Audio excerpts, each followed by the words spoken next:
네, 여러분, 안녕하십니까. 지금 국민의힘 내부의 기류는 어쨌든 이제 정정 갈등이 있는 기류다. 뭐 이런 얘기가 가능할 것 같습니다. 거기는 이제 세 가지가 불거져 있습니다. 이종섭, 홍상무 비례대표, 이종섭, 홍상무 비례.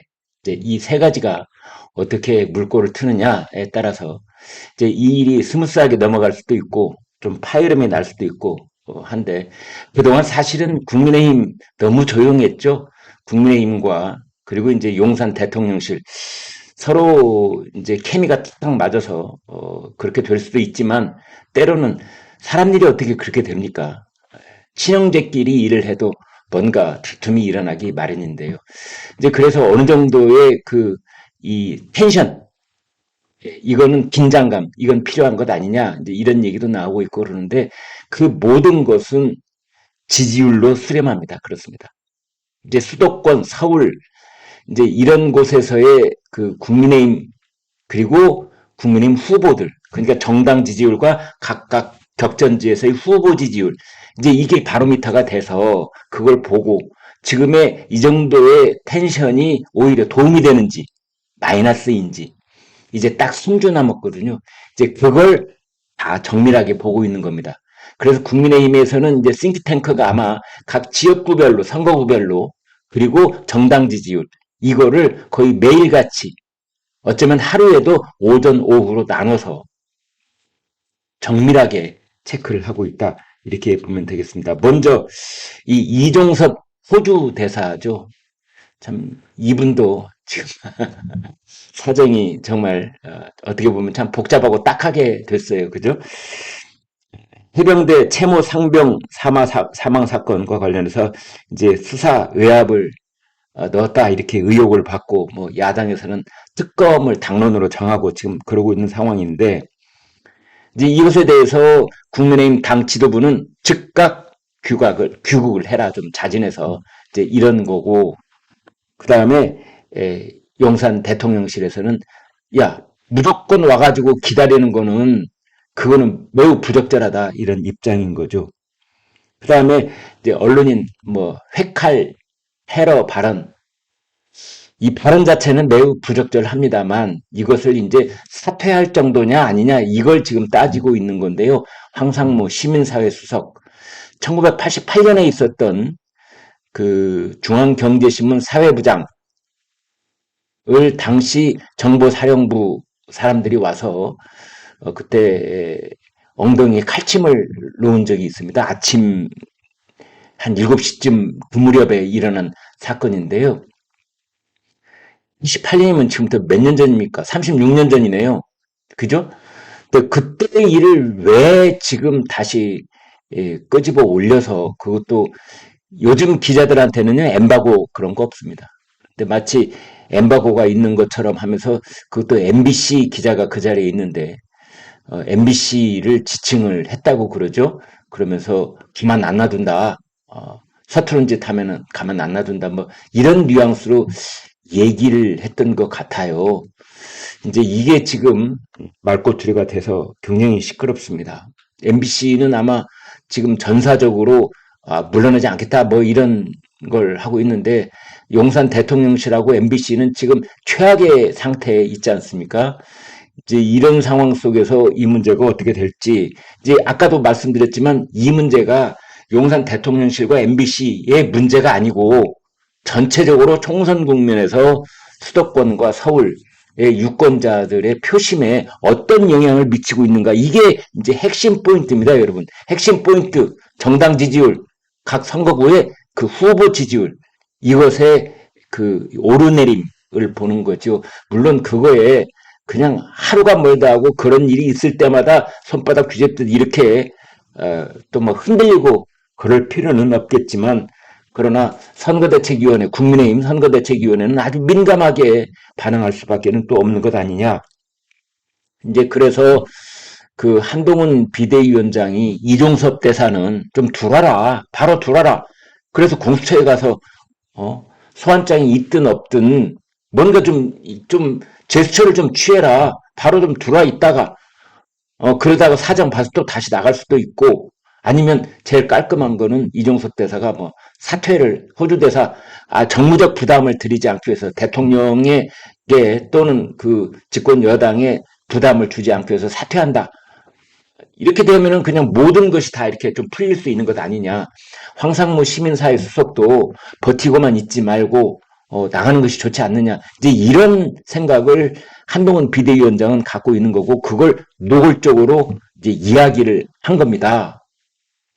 그러자 이제 월요일 날 용산 대통령실은 제가 봤을 때는 매우 불쾌감이 역력하게 드러나는 그런 대변인실 명의로 이제 입장문을 내놨어요. 그거는 아마 대통령의 뜻하고 그다음에 용산 대통령실의 전체적인 의견이 농축되어 있는 것이다라고 볼 수가 있는데 한마디로 수용 불가.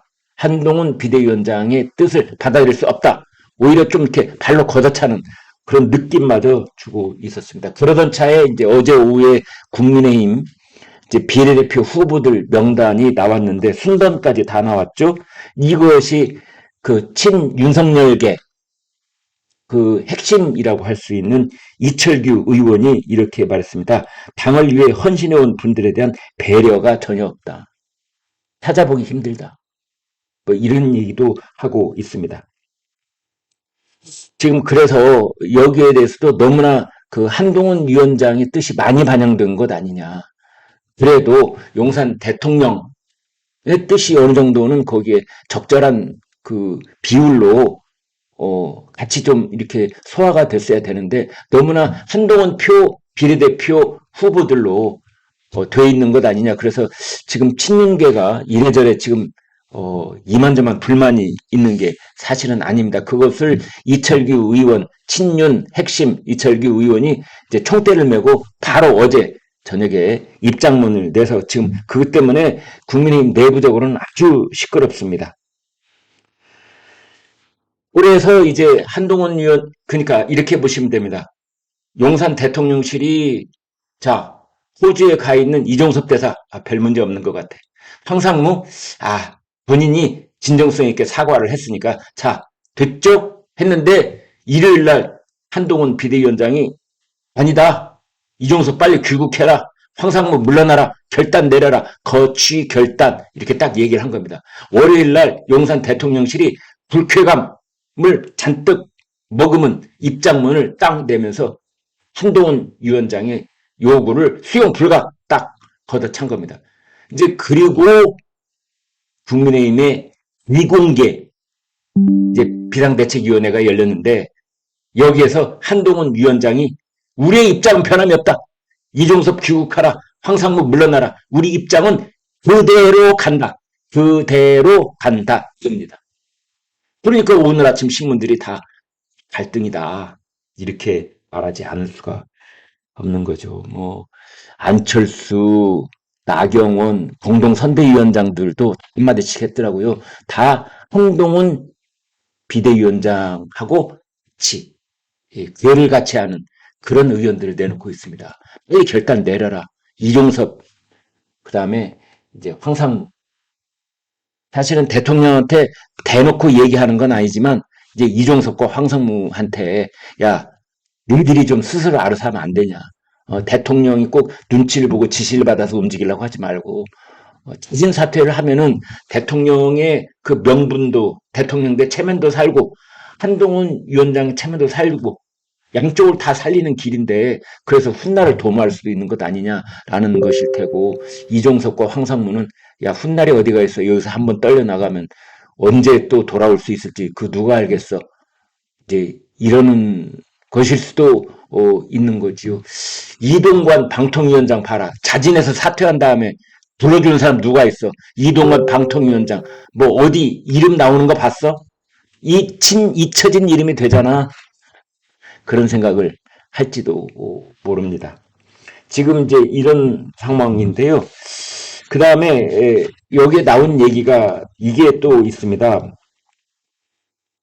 한동훈 위원장이 조금 과했다. 친윤 쪽에서 나오는 얘기입니다. 친윤계에서 핵심 의원들이 이렇게 말하고 있습니다.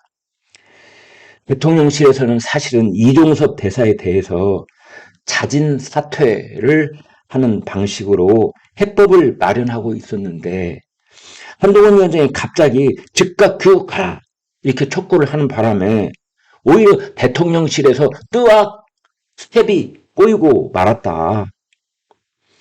한 위원장에게 대통령실이 끌려다니는 모양새가 될 수는 없는 것 아니냐. 어떻게 대통령이 여당 대표에게 끌려다니냐. 그래서 이종섭 대사에 대한 교체, 경질 이런 타이밍을 잡는 것이 오히려 힘들어졌다. 이렇게 한동훈 비대위원장을 살짝 원망하는 그런 얘기들을 하고 있는데, 그러나 이걸 놓고 정정 갈등이다, 윤한 충돌이다 이렇게 하는 건 넘어간 것이다. 이 정도는 아니다. 이런 얘기도 나오고 있습니다. 여러분 어떻게 보십니까? 네, 고맙습니다.